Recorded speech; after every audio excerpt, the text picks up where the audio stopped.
বন্ধুরা, তোমাদের সামনে আবার একটা রেসিপি নিয়ে চলে এলাম। তো দেখো, এই দেখো আলু। তো আলু কি করতে চাচ্ছি দেখতে থাকো তোমরা। দেখো আমি কি করছি, আলুটাকে আমি কুড়ে নিচ্ছি। তো কুড়ে নিয়ে কি হবে না, এই একটা রেসিপি আজকে বানাবো, তোমাদের সামনে তুলে ধরবো। তো দেখতে থাকো। তোমরা বেটেও করতে পারো, সিলে বেটেও করতে পারো, মিক্সচার থেকেও করতে পারো। আবার তুমি এরকম করে ঘষছো, কীরকম করে ঘষছি সেটাকে দেখতেই পাচ্ছ কীভাবে ঘষছি। দেখো পুরোটা আমি কীভাবে রেসিপিটাকে আমি বানাচ্ছি, কিভাবে তৈরি করছি, তোমরা সেটা দেখতেই পাচ্ছ বন্ধুরা। তো তোমাদের কেমন লাগছে অবশ্যই যেন তোমরা কমেন্ট করে জানিও, ঠিক আছে বন্ধুরা। তো এই দেখো এখনও তো আমি করছি।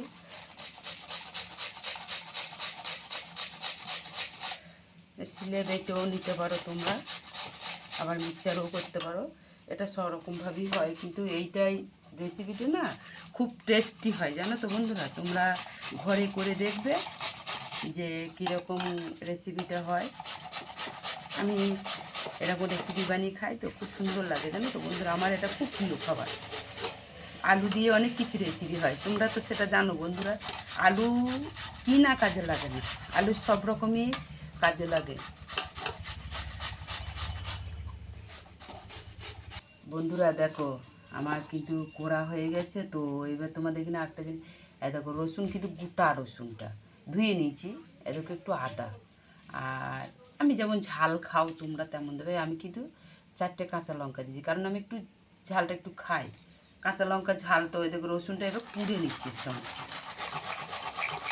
তোমরা কিন্তু খোসাটা কিন্তু যাবে না, তোমরা ভাবছো বোধহয় খোসাটা যাবে না, তলা দিয়ে আমার কিন্তু ওই রসুনটাই কিন্তু যাবে।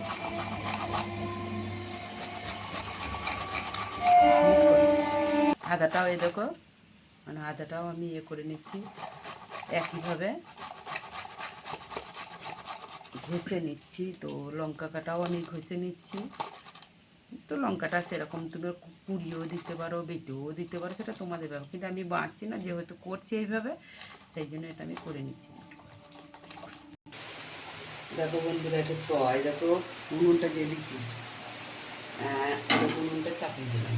তো এটা তো ঘষা হয়ে গেছে, তোমরা দেখতে পাচ্ছ ঘষা হয়ে গেছে। তো এবারে এটাকে আমি ভালো করে একটু মিক্স করে নেব। এটাকে ভালো করে একটু মিক্স করতে হবে, তোমাকে একটু মাখাতে হবে।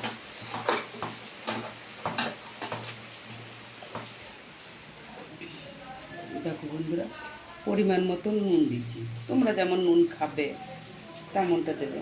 আমিও সেইভাবেই দিয়ে দিলাম। তো 1 ফোঁটা হলুদ দিলাম, আর কিন্তু কিছু দিচ্ছি না। আমি তেল দিয়ে দিলাম বন্ধুরা, দেখো তেল দিয়ে দিয়েছি। তো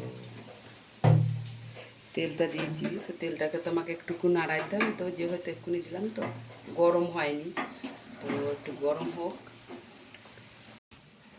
দেখো বন্ধুরা, কিন্তু তেলটা হয়ে গেছে, দেখতে পাচ্ছ ধোঁয়া উঠছে, তার মানে তেল হয়ে গেছে। তা দেখো এবারে আমি কি করতে চাই, এবারে আমি ছোট ছোট করে আমি নিয়ে নিলাম, দেখো দেখতে পাচ্ছ। তো এবার আমি এখানে দিচ্ছি, তোমরা শুধু দেখতে থাকো আমি কীভাবে বানাচ্ছি। দেখো বন্ধুরা, এবারে আমি উল্টাবো।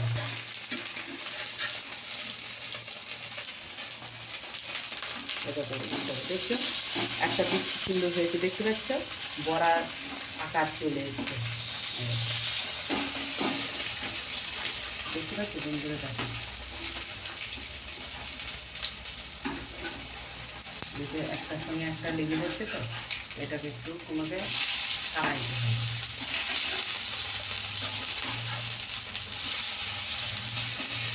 দেখতে পাচ্ছ কেমন বড়ার আকারে এসে যাচ্ছে।